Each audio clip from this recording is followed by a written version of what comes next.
hate speech rarely originates from journalism. Hate speech is normally the product of political speech.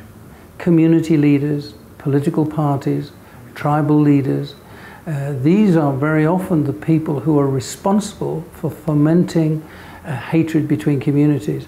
Media's responsibility is, should they report it or should they not report it? Very often, when they do report it, they do so in a way which lacks context and which very often can contribute to spreading the message of hatred and causing more problems. That's why media, if they're reporting hateful political speech, have to do so in context. They have to properly explain the background. They have to illustrate where this speech is coming from and who benefits from it. So I think media have an important role to play. It's complex and it's difficult. But media also have to remember, just because someone says something outrageous, it doesn't mean that it is newsworthy. What's happening now with the era of online is even media have had to learn that they can't be as guilty. There have been instances where an article has been written or a news item on broadcast, radio, TV has been shared, and the reactions were that the media was to blame for how they framed the issue. And so this shows us that even citizens are starting to understand that they have agency to critique the voice of information in their lives. As for the role of what traditional editors have to do, they've had to learn their place. You know, they're lined up as every other citizen online. So it's very difficult for them to come in and intervene and say, say they're journalists, so they know how people should, telling people to tweet responsibly, for instance, is always met with a, yeah, right, what are you telling us, pot calling kettle black situation.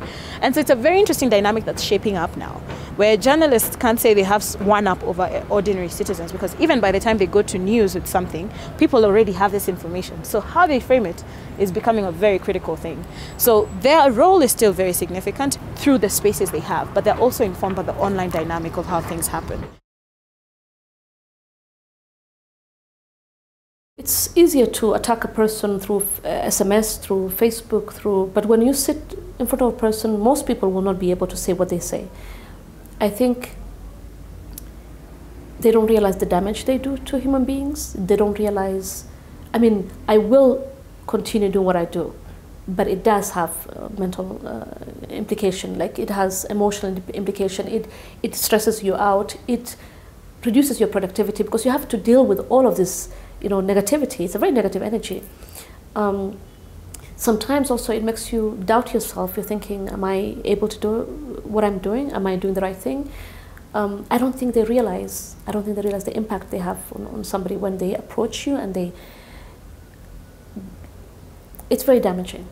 I feel there's a need for a space, and I feel with all the abuse I've gone through in the past, I'm prepared to take a role of, okay, I will publish an article that is going to be unpopular, and it will be written by somebody who is anonymous, and the attack will not be on them, it will be on me.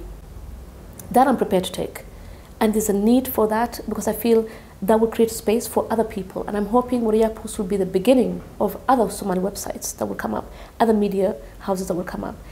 Warrior Post has to exist and has to continue going on, because already I see people who have liberated themselves, who are very open, much more open right now, who come out. We have people who have said, I'm not Muslim anymore, people who have said, I'm gay right now. And it's not because we're promoting this, it's because we're giving them a space to say it. There's a big difference. Hate speech online is becoming vicious, and the biggest challenge is that those who post these messages are anonymous. Now, how do you deal with an anonymous source on social media, on a medium that messages just spread within seconds across the world? Personally, I think there should be some regulation, there should be some control.